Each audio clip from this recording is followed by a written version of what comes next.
આપ સર્વને પ્રભુ ઈસુ ખ્રિસ્તના પ્રેમી, વિજય અને ગૌરવી નામમાં પ્રેમી સલામ. આજના દિવસની સલામી પાઠવતા પ્રભુનો આભાર માનીએ છીએ કે પ્રભુનું વચન શીખવાને માટે અને પઝલિંગ પેસેજીસ ઓફ પોલ જે શ્રેણીમાં આપણે આગળ વધી રહ્યા છે તેના 10મા સેશનમાં આજે આપણે પ્રવેશ પામી શક્યા છે. આજે જે કલમનો અભ્યાસ સાથે મળીને કરવા માંગીએ છીએ, જે પ્રેરિત પાઉલની કલમમાંથી નીકળેલી છે, એ કલમ વિશે વિચાર કરતા હું પોતે અચંબિત થઈ ગયો હતો કે આ કલમનો ખરેખર મતલબ શું થઈ શકે.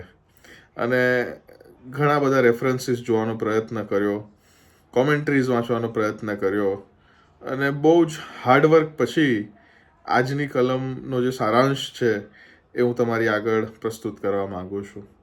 કોરિન્થીયોને પ્રેરિત પાઉલે લખેલો પહેલો પત્ર, તેનો 15મો અધ્યાય અને 29મી કલમ. પ્રભુનું વચન એ આ પ્રમાણે કહે છે: જો એમ ન હોય તો જેઓ મુએલાને માટે બાપ્તિસ્મા પામ્યા તેઓનું શું થશે? શું મુએલાનું પુનરુત્થાન થતું જ નથી તો તેઓને માટે લોકો શા માટે બાપ્તિસ્મા પામે છે? ફરીથી એકવાર વાંચીશ. જો એમ ન હોય તો જેઓ મુએલાને માટે બાપ્તિસ્મા પામ્યા તેઓનું શું થશે? જો મુએલાનું પુનરુત્થાન થતું જ નથી તો તેઓને માટે લોકો શા માટે બાપ્તિસ્મા પામે છે? આ પ્રભુનું વચન છે. કલમ વાંચતા કદાચ તમારા મનમાં પ્રશ્નો શરૂ થઈ જાય. મુએલા માટે બાપ્તિસ્મા, વોટ ઇઝ ધેટ? અહીંયા આગળ આ કલમમાં 2 ગ્રીક જે શબ્દ સમૂહ છે બહુ અગત્યના છે. એમાંનું પહેલું છે હોય બાપ્ટિઝોનોમાઈ, ઉપેર ટોન નેક્રોન, અને બીજું છે ટી કાઈ બાપ્ટિઝોન્ટાઈ ઉપેર ઔટોન. એટલે એ કલમનો પહેલો ભાગ છે અને બીજો ભાગ છે કે જેઓ મુએલાઓને માટે બાપ્તિસ્મા પામ્યા, પહેલી વાત, અને બીજું તો તેઓને માટે લોકો શા માટે બાપ્તિસ્મા પામે છે. આ કલમ ગ્રીક ભાષાની અંદર એપેઈ ટી પોઈએસુસિનથી શરૂ થાય છે. પોઈએઓ એક વર્બ છે, એટલે ક્રિયાપદ છે, અને પોઈએઓનો બેઝિક મતલબ ટુ ડુ થાય, એટલે કંઈક કરવું. પણ પોઈએઓનું સિમેન્ટિક રેન્જ, એટલે એ શબ્દનો ખરેખર તમે જો એના વ્યાકરણ પ્રમાણે અને જોડણી પ્રમાણે તમે જો મતલબ સમજવાનો પ્રયત્ન કરો તો બહુ વાઇડ રેન્જ છે.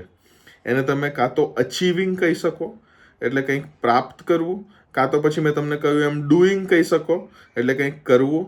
ત્રીજું એને ફેશનિંગ કહેવાય, એટલે કંઈક બનાવવું.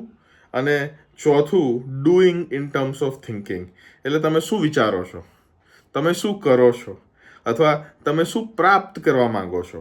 અહીંયા આગળ આપણે ગુજરાતીમાં વાંચ્યું કે માટે બાપ્તિસ્મા પામ્યા, અને શા માટે બાપ્તિસ્મા પામે છે, બાપ્તિસ્મા કરે છે, એના અલગ અલગ મતલબ થઈ શકે. અને એટલા જ માટે એનજેબી જે બાઇબલ ટ્રાન્સલેશન છે તે આ પ્રમાણે આ કલમને ટ્રાન્સલેટ કરે છે કે what are people up to who are baptised on behalf of the dead. એટલે કે જે લોકો મુએલાઓના બદલામાં બાપ્તિસ્મા પામે છે તે લોકો શું પ્રાપ્ત કરવા માંગે છે, તેઓ શું હાસિલ કરવા માંગે છે. અહીંયા ગાડી કમસે કમ 4 અગત્યના મહત્વપૂર્ણ વિવેચન કરતા હોય, એટલે કોમેન્ટેટર્સે આ પેસેજને, આ કલમને બહુ જ ધૂંધળો જાહેર કર્યો છે કે આ કલમને અથવા આ પેસેજને સમજવું બહુ અઘરું છે. આ એક જ કલમના 40 કરતાં વધારે અલગ અલગ અનુવાદ થઈ શકે છે, 40 કરતાં વધારે અલગ અલગ મતલબો નીકળી શકે છે. કે મુએલાઓના બદલે, એટલે મુએલાઓની જગ્યા પર બાપ્તિસ્મા પામવું એટલે શું? What does that mean? Matthias Reese નામના એક લેખક છે, વિદ્વાન છે, જેમણે 1962ની અંદર આ એક સબ્જેક્ટ પર, આ એક જ વિષય પર આખી પુસ્તક લખી. અને તેમણે એ અનુવાદના જેટલા બી અનુવાદ હતા એ બધાને તેમણે 4 અલગ અલગ કેટેગરીમાં વહેંચ્યા. અને 4 કેટેગરી આ પ્રમાણે છે. પહેલામાં પહેલી, એનો મતલબ એ થઈ શકે છે કે એવા મૃતકો જે લોકોનું બાપ્તિસ્મા થાય છે. બીજો મતલબ એનો એ થઈ શકે, અહીંયા આગળ બાપ્તિસ્માનો અર્થ તેઓ દુઃખ સહન અથવા શહીદી પ્રાપ્ત કરીને જેઓ મરણ પામે છે તેને ગણી શકે છે. ત્રીજો બાપ્તિસ્માનો અર્થ અહીંયા આગળ કેવળ નહાવું અથવા ધોવું હોઈ શકે છે, એટલે પાણીથી પોતાની જાતને સાફ કરવું. અને ચોથો જે કેટેગરી છે તે એ છે એક વિકેરિયસ બેપ્ટિઝમ છે, જે હું તમને આગળ સમજાવીશ જેનો અર્થ શું થાય છે. વિકેરિયસ બેપ્ટિઝમ કે જે લોકો મરી ગયેલા છે, મુવેલા છે, તેમના બદલે તેઓ બાપ્તિસ્મા પામે છે. બાપ્તિસ્માની જો વાત હું તમારી આગળ કરું તો બાપ્તિસ્માની પરિભાષા આપણને મંડળીમાં કઈ સમજાવવામાં આવી છે. હું તમે જાણીએ છીએ કે બાપ્તિસ્માની એક જ લાઇનમાં જો પરિભાષા કહેવી હોય તો દેટ ઇઝ કે આઉટર પ્રોક્લેમેશન ઓફ ઇનર હોલીનેસ, એટલે કે આંતરિક પવિત્રતાનો બાહ્ય દેખાવ. બાહ્ય દેખાવ શા માટે? ખ્રિસ્તી સમાજને માટે.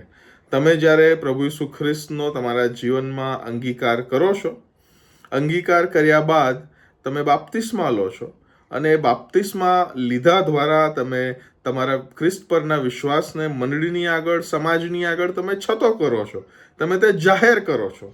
That is the simplest meaning of baptism. એ બાપ્તિસ્માનો સૌથી સરળ એ મતલબ હોઈ શકે છે કે જ્યાં ગાડી તમે તમારો વિશ્વાસ ખ્રિસ્તી સમુદાય, મસીહાના સમુદાયની આગળ તમે જાહેર કરો છો કે નાવ આઈ એમ અ ક્રિશ્ચિયન, હું એક ખ્રિસ્તી છું. કેવળ ક્રિશ્ચિયન નામ હોવાથી અથવા અટક હોવાથી આપણે ખ્રિસ્તી બની જતા નથી, પણ ખ્રિસ્ત પર વિશ્વાસ કરવા દ્વારા જ્યારે આપણે બાપ્તિસ્મા થકી આપણે આપણા વિશ્વાસને જાહેર કરીએ છીએ ત્યારે આપણે ખ્રિસ્તી બનીએ છીએ. તો તમે મને એમ કહેશો કે તો શું બાપ્તિસ્મા વગર તારણ પ્રાપ્ત થઈ શકે તેમ નથી? બાપ્તિસ્મા વગર ઉદ્ધાર મળી શકે તેમ નથી? નાઉ that brings on the debate of what baptism can be. બાપ્તિસ્માનો અર્થ બીજો શું શું થઈ શકે? શું કેવળ પાણીથી જ બાપ્તિસ્મા મળવા? પણ એવી જગ્યાઓનું તમે શું કહેશો કે જ્યાં પાણી જ નથી મળતું? એવા પણ દાખલાઓ મેં જોયેલા, વાંચેલા છે કે જ્યાં ગાડી એ લોકો, પ્રભુના સેવકો, એ વિશ્વાસીઓને એ શું કહેવાય એને, ડેઝર્ટની અંદર, અરણ્યની અંદર માટીથી બાપ્તિસ્મા આપે છે, કે જ્યાં તેમના માથા ઉપર માટી મૂકીને પિતા, પુત્ર અને પવિત્ર આત્માના નામે તેઓને એ બાપ્તિસ્મા આપે છે. What is baptism? Baptism is the proclamation of your faith. તમારી વિશ્વાસની ઘોષણા એ તમારું બાપ્તિસ્મા છે મારા વાલાઓ. અહીંયા ગાડી એ અલગ અલગ પ્રકારના 4 કેટેગરીઝને આપણે સમજવાનો પ્રયત્ન કર્યો. અહીંયા ગાડી જે કલમ જે સમજવા માંગીએ છીએ તે કલમ ફરીથી એકવાર તમારી આગળ વાંચીશ કે જેથી કરીને ફ્રેશ રહે. ત્યાં એવું લખ્યું છે કે જો એમ ન હોય તો જેઓ મુવેલાઓને માટે બાપ્તિસ્મા પામ્યા તેઓનું શું થશે? જો મુવેલાઓનું પુનરુત્થાન થતું જ નથી તો તેઓને માટે શા માટે તેઓ બાપ્તિસ્મા પામે છે? અમુક અગત્યના પ્રપોઝલ્સ આ કલમને સમજવા માટે જે મારે તમારી આગળ મૂકવામાં આવે છે તેમાંનું પહેલું એ માર્ટિન લુથર સાહેબ દ્વારા આપવામાં આવ્યું છે કે જેઓએ રિફોર્મેશનમાં આપણને આગેવાની આપી હતી. જે ગ્રીક શબ્દ હુપેર છે તેનો તેઓ સાદો અને સિમ્પલ અબવ એવો મિનિંગ કહે છે, એટલે કે ઉપર. હુપેર એટલે ઉપર, એટલે કે કબરોની ઉપર. એનો મતલબ એમ કે અમુક લોકોએ ખરેખર તે સમયમાં, એટલે નવા કરારના સમયમાં, પોતાના સગાવાલા કે જેઓ ખ્રિસ્તી હતા અને ખ્રિસ્તમાં જેઓ મુવા હતા તેઓની કબરો ઉપર જઈને તેમણે પોતે બાપ્તિસ્મા લીધા હતા. એનો આ કલમનો મતલબ અમુક લોકો એવું પણ કહે છે. માર્ટિન લુથર એવું પણ સમજાવવા માંગે છે કે જ્યારે તમે તમારા એ પ્રિયજનોને, સ્નેહીજનોના પાર્થિવ દેહને જ્યારે તમે માનસભર તમે તમારા ઘરેથી એ દાટવાની જગ્યા એટલે કબ્રસ્તાને લઈ જાઓ છો, એ પણ એક પ્રકારનું એ બાપ્તિસ્માનું ચિહ્ન હોઈ શકે કે જ્યાં ગાડી તમને હવે પુનરુત્થાનના દિવસની આશા છે કે ભાઈ પુનરુત્થાનના દિવસે હું મારા પ્રિયજનને ફરીથી એકવાર મળનાર છું. That means that you are honoring the dead at the same time. તમે બાપ્તિસ્મા અને તમે, એનો મતલબ એમ પણ થાય કે તમે પુનરુત્થાન પર તમારો વિશ્વાસ એ ફરીથી એકવાર મરણ દ્વારા જાહેર કરો છો. જે મેં તમને કહ્યું એમ કે લોકો ખરેખરમાં એ સમયે ખ્રિસ્તી જે પોતાના સગા હતા એમની કબરો ઉપર જઈને બાપ્તિસ્મા લેતા હતા. એવું જ કંઈક 20મી સદીમાં પણ એક બહુ જ પ્રચલિત પાળક હતા, પાળક બિલ જોન્સન, તેમના વાઈફે કર્યું હતું. તેમના વાઈફ, જો તમે C.S. લુઈસનું નામ સાંભળ્યું હોય, C.S. લુઈસ કે જેઓ બહુ મહાન ખ્રિસ્તી લેખક હતા, મિયર ક્રિશ્ચિયાનિટી, પછી ક્રોનિકલ્સ ઓફ નાર્નિયા, ટેપરાઇટ લેટર્સ અને બધા ઘણા બધા એવા લેખનો તેમણે પોતે, પુસ્તકો તેઓએ પોતે લખ્યા અને બહુ જ એ પ્રૌઢ અને બહુ જ પરિપક્વ ખ્રિસ્તી વિશ્વાસી હતા. તેઓની કબર પર જઈને એ બિલ જોન્સન પારેખ સાહેબના પત્ની એ ત્યાં ઊંઘી ગયા કે જેથી કરીને તેઓને એવું હતું કે C.S. લુઈસનો આત્મા તેમનામાં આવી જાય. તમે સમજવાનો પ્રયત્ન કરો કે what I M trying to convey, જે તમને કહેવા માંગુ છું તે એ છે કે આ જે વિચાર છે ઇટ પાસીસ ઓન. એટલે આ કલમનો એવો પણ એક મતલબ થઈ શકે. ત્યારબાદ થિયોડર બેઝા કે જેઓ 17મી સદીમાં હતા, પછી હેનરિચ બુલિંગર અને જોહાનેસ કોકિયસ કે જે તેમના પછી થયા, તે લોકોએ આ બાપ્તિસ્મા એટલે અહીંયા જે લખેલું છે બાપ્તિસ્મા વિશે તેને કેવળ વોશિંગ એટલે કે પોતાની જાતને સાફ અથવા ધોવાના એ સંદર્ભમાં લીધો. એટલે પહેલો મતલબ તેનો એ થઈ શકે કે જો તમારું મૃતક, તમારો સ્નેહીજન જે મરણ પામે છે તેને તમે દફનાયા પહેલાં તમે તેને સાફ કરો છો, તમે તેના પાર્થિવ દેહને તમે વોશ કરો છો, તમે તેને ક્લેન્ઝ કરો છો, તમે તેને શુદ્ધ કરો છો, રાઈટ, નવડાવો છો બીજા શબ્દોમાં. અને એ જ નવડાવવાનો બીજો અર્થ એ પણ થાય કે એ સમયે યહૂદી લોકો કે જે લોકો પાર્થિવ દેહને એટલે કે મરણ પામેલા શરીરને અડકવાને અનક્લીન માનતા હતા, એટલે અશુદ્ધ માનતા હતા, માટે એ સ્પર્શ કર્યા પછી અને દફન ક્રિયા સંપૂર્ણ રીતે પતી ગયા પછી તેઓ પોતાની જાતને ધોતા હતા, એટલે પોતાની જાતને તેઓ નવડાવતા હતા. એના કોન્ટેક્સ્ટમાં પણ તમે આ લઈ શકો છો. પણ જે ગ્રીક સિન્ટેક્સ છે આ આખી કલમનો, એટલે કે જે ગ્રીક વ્યાકરણ છે અને શબ્દ સમૂહ છે એ આપણને આ રીતના સમજવા માટે મદદ કરતો નથી. એટલે આ જે બીજો ઇન્ટરપ્રિટેશન મેં તમને કહ્યું એ શક્ય નથી. ક્રિસ્ટોસ્ટોમ, થિયોફિલેકેટ, પછી ફોતિસિયમ અને ઇરાસ્મસ, આ 4 એ ધર્મપિતૃઓ હતા, આપણા ચર્ચ ફાધર્સ હતા કે જેઓએ આ કલમનો અર્થ સૂન ટુ બી ડેડ લખ્યું છે. એટલે કે મુએલાઓની જગ્યાએ નહીં, પણ હવે જેઓ મરણ પથારી પર છે, એટલે હજી મરી નથી ગયા પણ મરણ પથારી પર છે, તેમના બાપ્તિસ્માની વાત ત્યાં લખેલી છે કે જે લોકો છેલ્લી ઘડીએ કદાચ પોતાના વિશ્વાસને જાહેર કરે અને તેમને બાપ્તિસ્મા આપવામાં આવે. ક્રિસોસ્ટોમ અહીંયા ગાડી એ સમજવામાં સાચો હતો કે આ સંદર્ભ એ પુનરુત્થાન પર વધારે ફોકસ કરવા માંગે છે આ જે શાસ્ત્રપાઠ છે, પણ અન્ય બાબતમાં ગ્રીક સિન્ટેક્સ અને જે વ્યાકરણ છે એ એક્સેપ્ટ કરતું નહોતું. એટલે આ મતલબને પણ આપણે અહીંયા ગાડી લઈ શકીએ નહીં. W.E. વાઇન જેઓ બીજા એક વિદ્વાન હતા, તેઓએ આખી કલમને રીપંચ્યુએટ કર્યું. પંચ્યુએશન માર્ક્સ એટલે સમજો તમે, અલ્પ વિરામ, વિરામ, પછી કોમા, એક્સક્લેમેશન માર્ક, એ બધાને આમથી તેમ કરતા તેમણે આને બીજો એક કલમને બીજો કોઈ મતલબ આપવાનો પ્રયત્ન કર્યો, જેને ઇંગ્લિશમાં આ રીતના કહી શકાય, otherwise what shall they do who are baptised? It is for the dead persons if the dead do not rise. અને આ પણ એક પ્રોબેબલ ઇન્ટરપ્રિટેશન નથી. જે હવે તમને અનુવાદ કહીશ તે કદાચ એકોક અંશે વધારે પ્રોબેબલ અને વધારે લોકો દ્વારા સ્વીકૃત એવો અનુવાદ છે. હેન્સ કોન્ઝલમેન તેઓ એવું આપણને સમજાવવા માંગે છે કે આ જે કલમ છે તે વિકેરિયસ બેપ્ટિઝમ તરફ ઈશારો કરતી દેખાય છે. મેં તમને અગાઉ કહ્યું હતું કે વિકારિયસ બેપ્ટિઝમ વિશે હું તમને વધારે ઊંડાણમાં તમને સમજાવીશ. વિકારિયસ બેપ્ટિઝમનો અર્થ એ થાય કે મુએલા વ્યક્તિની જગ્યાએ બાપ્તિસ્મા લેવું, એટલે કે એના સબસ્ટિટ્યુશનમાં બાપ્તિસ્મા લેવું, એની હવેજીમાં બાપ્તિસ્મા લેવું. એટલે એ વ્યક્તિ તો મરણ પામી ગયો છે, એ મરી ગયો છે, પણ એની જગ્યાએ એના નામથી બીજો કોઈ વ્યક્તિ બાપ્તિસ્મા લે. આ કદાચ કોરિન્થ શહેરની અંદર ચાલતી એવી પ્રણાલિકા એવું હોય એવું લાગે છે, કારણ કે ઘણા બધા વિદ્વાનોએ આની તરફ ઈશારો કર્યો છે.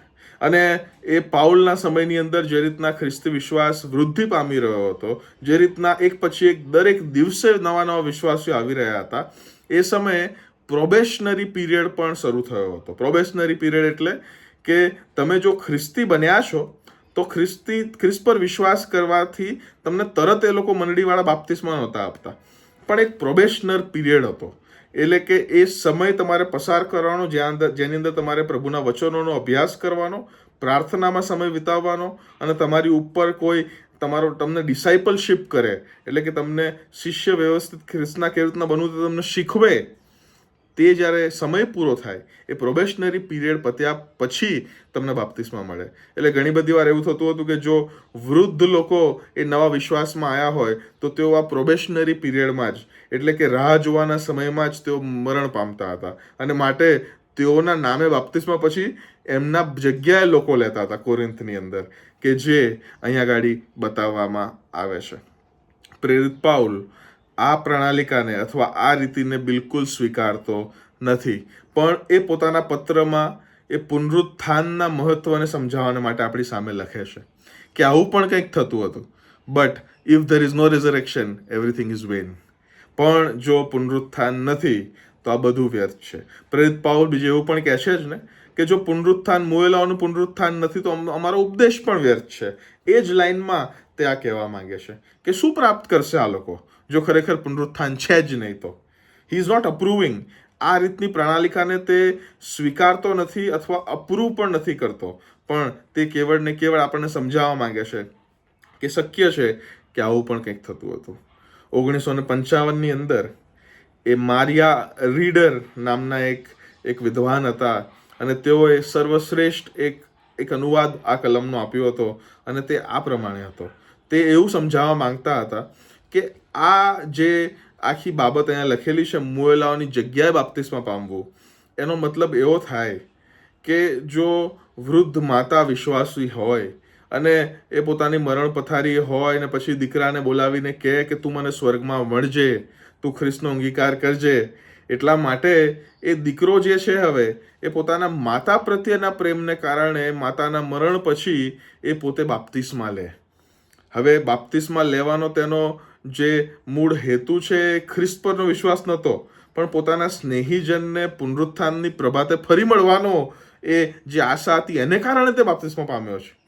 અહીંયા ગાડી ખરો અર્થ એ થઈ આવતો દેખાય છે કદાચ કે સ્નેહીજન પોતાના સ્નેહીજનને એ મરણ બાદ પુનરુત્થાનની પ્રભાતે ફરી મળવાની આશા સાથે તેઓ બાપ્તિસ્મા લે. અહીંયા ગાડી મારિયા રીડર એ બહુ અગત્યનો એ અનુવાદ આપણી સામે મૂકે છે કે there is a desire to be united with the believing relatives who have died.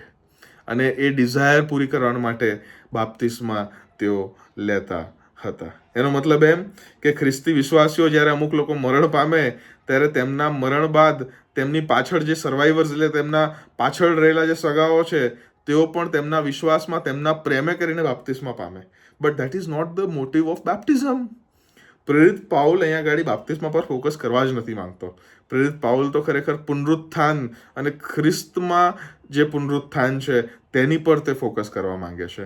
પણ બાપ્તિસ્માના અને આ કલમના આટલા બધા અનુવાદો થઈ શકે છે, અને એમાંનો સૌથી ક્લોઝેસ્ટ આ છે જે મારિયા રીડરે મને તમને સમજાવ્યો કે સ્નેહીજન પોતાના સ્નેહીજનને પુનરુત્થાન બાદ મળવાની આશા માટે બાપ્તિસ્મા પામે, એટલે કે મુએલાઓની જગ્યાએ એ બાપ્તિસ્મા પામે.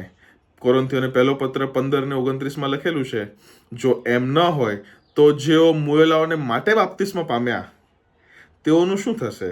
જો મુએલાઓનું પુનરુત્થાન થતું જ નથી તો તેઓને માટે લોકો શા માટે બાપ્તિસ્મા પામે છે? આ કલમ દ્વારા પ્રભુ આપણને તેને વધુ સમજવાને માટે મદદ કરે, સહાય કરે. પઝલિંગ પેસેજીસ ઓફ પોલ ઘણી બધી વાર પરસેવા છોડાવી દે, ઘણી બધી વાર બહુ જ પ્રશ્નોમાં નાખી દે, ઘણી બધી વાર એવું પણ થાય કે આ કઈ રીતના લખેલું છે. ઘણી બધી વાર એવું પણ થાય કે શું આ ખરેખર પાઉલની કલમમાંથી નીકળ્યું હશે કે કેમ.